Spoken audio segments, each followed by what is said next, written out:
Hi, and welcome to Teacher Nell's Learning Resources, your place to listen, read, and enjoy amazing short stories. Let's get started! Ang pangangalaga sa kapaligiran. Ang patuloy na pag-init ng panahon, malalakas na bagyo,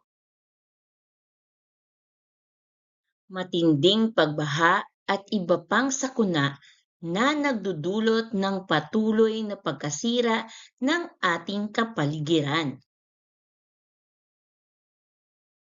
Alam mo ba na bilang mag-aaral o isang mabuting tao sa mundo ay may magagawa ka? Narito ang ilang hakbang sa wastong pangangalaga sa kalikasan sa simpleng pamamaraan. Una, ang nararanasang pag-init ng mundo ay dulot ng matinding pagsusunog ng mga basura at maling pagtatapon nito na nagdudulot din ng pagbaha sa kapaligiran. Ang isang batang tulad mo ay maaaring tumulong sa pagre-resiklo ng mga plastik. Paghihiwalay ng mga basurang nabubulok sa di nabubulok. Paggamit ng mga papel na supot o sariling bayong o lagayan kapag pupunta kayo ng iyong nanay sa palengke.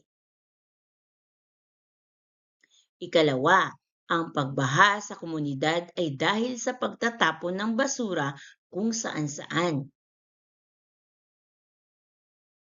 Kapag umulan, inaanod ito na bumabara sa mga kanal, naiipon sa ilog at iba pang daluyan ng tubig.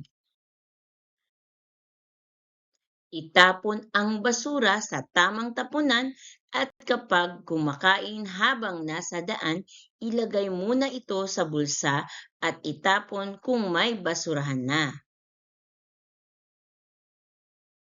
Ang maliit na bagay ay makapagdudulot ng malaking ambag upang mapanatili nating malinis at malusog ang ating kapaligiran.